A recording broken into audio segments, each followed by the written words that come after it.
எங்க சரே தமிழ் பள்ளியோட வருட திருவிழால நாட்டுப்புற கலைகள் வச்சு ஒரு நடனம் பண்ணாங்க. எல்லாம் குட்டி பசங்களும் அருமையா ஆடினாங்க. எனக்கு இது எல்லாம் பத்தி தெரிஞ்சுக்கணும்னு ரொம்ப ஆசையா இருக்கு. ஓ அப்படியா? கண்டிப்பா தெரிஞ்சுக்கணும் சன்னதி. ஒரு நாட்டின் கலை மற்றும் கலாச்சாரம் அந்த சமூகத்தை பிரதிபலிக்கும் ஒரு சிறந்த கருவி. அதுலேயும் நாட்டுப்புற கலைகள் நம்ம மண்ணோடு நம்மோடு தொடர்புடையவை. குறிப்பாக தமிழ்நாட்டுப்புற கலைகள் பல்வேறு வகையில் சிறப்பும் தனித்தன்மையும் கொண்டவை. அக்கா, எனக்கு இது பத்தி கொஞ்சம் சொல்லுங்களே. நிச்சயமா சொல்றேன். நம்ம கிட்ட எண்ணில் அடங்கா கலைகள் இருக்கு. எல்லாத்தையும் சொல்ல முடியலனாலும் நம்ம இப்போ ஒரு சிலதை பார்க்கலாம். நம்ம கும்மி ஆட்டத்தோட ஆரம்பிக்கலாமா? இது பலர் கூடி ஆடும் ஒரு வகை நடனம். நிறைய பேர் வட்டமாகவோ இல்லை ரெண்டு பக்கமாக சரிசமமாக நின்று இசைக்கு தகுந்தபடி அவங்க கைகளை தட்டி கால்களையும் இடுப்பையும் தலையையும் அழகா அசைத்து குனிந்து நிற்போது பெண்கள் நடத்துவாங்க. இசைக்கருவிகள் இல்லாம கைத்தட்டல் ஓசையை மட்டுமே இசையா கொண்டு ஆடுவாங்க. பொங்கல் திருநாளப்போ பொங்கல் பானை இல்லாட்டி கூடையை வச்சு கும்மி அடிப்பாங்க. இங்க பாரு, இது மாதிரிதான் இருக்கும்.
அருமையா இருந்ததுக்கா.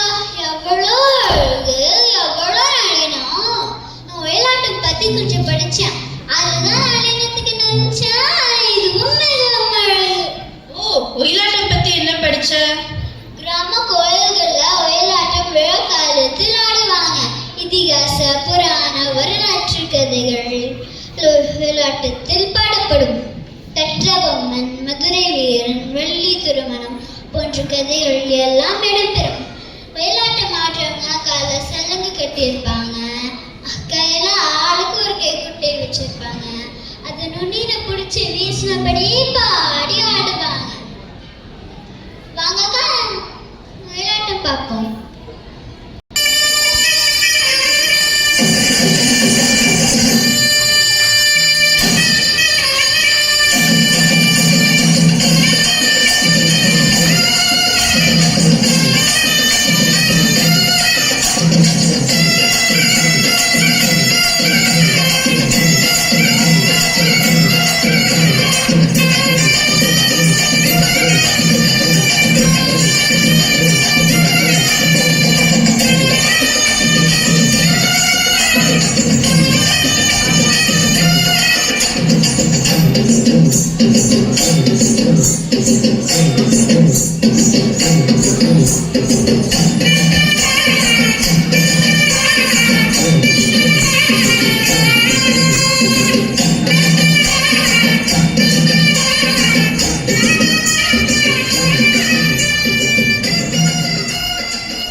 சுலபம் கூட.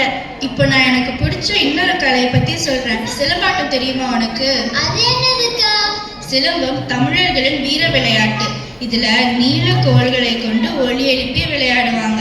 விளையாட்டு மட்டும் இல்லாம தடியை கையாளும் முறை, கால் அசைவுகள், உடல் அசைவுகள் மூலமா தம்மை பாதுகாத்துக் கொள்ளுதல் என பல கூறுகளை கொண்ட தற்காப்பு கலையும் கூட ஆகும். திருவிழா, கோயில் விழாக்கள் மற்றும் ஊர்வலங்களில் சிலம்பாட்டம் தவறாம இடம்பெறும். இத கம்பு கட்டுறதுல கூட சொல்லுவாங்க. இதோ வந்துட்டாங்க பாரு நம்ம சிலம்ப வீரர்கள். வா, சிலம்பாட்டத்தை பார்க்கலாம்.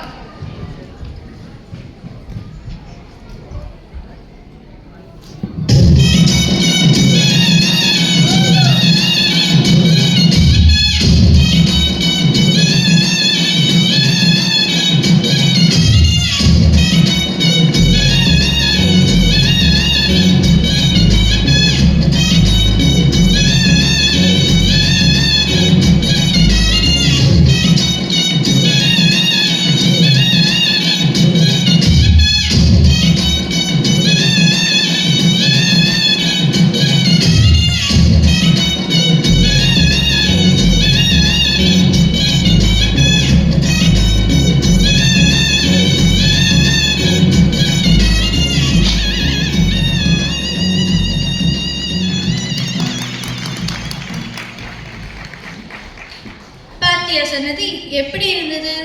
அருமையா இருந்ததுக்கா. இனிமேலே நான் இது நிச்சயமா கத்துக்க போறேன். வேற என்னெல்லாம் இருக்குதுக்கா? எனக்கு பிடிச்ச இன்னொன்னு பொய்க்கால் குதிரை. குதிரை கூடு அணிந்து அது மேல சவாரி செய்வது போல் பாசாங்கு செஞ்சு ஆடுறது பொய்க்கால் குதிரை ஆட்டம். இந்த ஆட்டம் தஞ்சாவூரில் தோன்றியதாக கூறப்படுது. ராஜா ராணி போல வேஷம் போட்டு ஆடுறது மாதிரி பண்ணுவாங்க. இது கோயிலையும் சமூகமையும் சார்ந்த கலை. பொய்யான குதிரை கூட்டை சுமந்து மரக்கலால் நின்று ஆடும் ஆட்டம் என்பதால இதுக்கு பொய்க்கால் குதிரை ஆட்டம்னு பேர் வந்தது. இந்த ஆட்டத்திற்கு கொந்தளம் என்ற இசைக்கருவியை பயன்படுத்தினாங்க.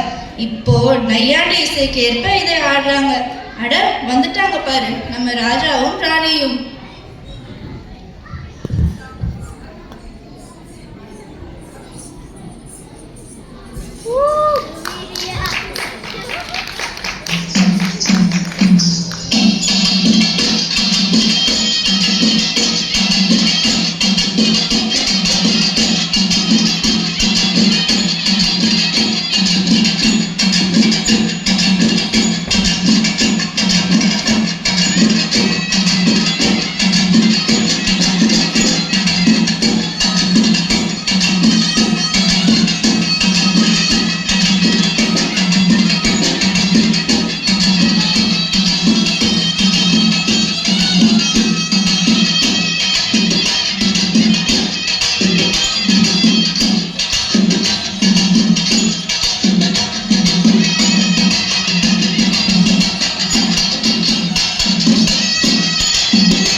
சன்னதி இல்ல இன்னும் வேற ஏதாவது கலை பத்தி தெரிஞ்சுக்கலாமா?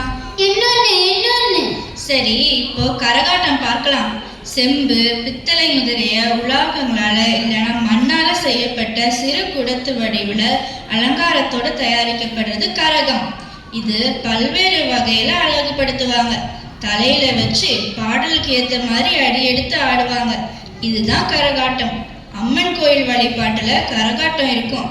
தலையில இருந்து வழக்கு கீழே விழாம நல்ல திறமையா ஆடுறது ஒரு தனிக்கலை. இதோ வந்துட்டாங்க பாரு, எப்படி ஆடுறாங்கன்னு பார்க்கலாம் வா.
பெற்றது.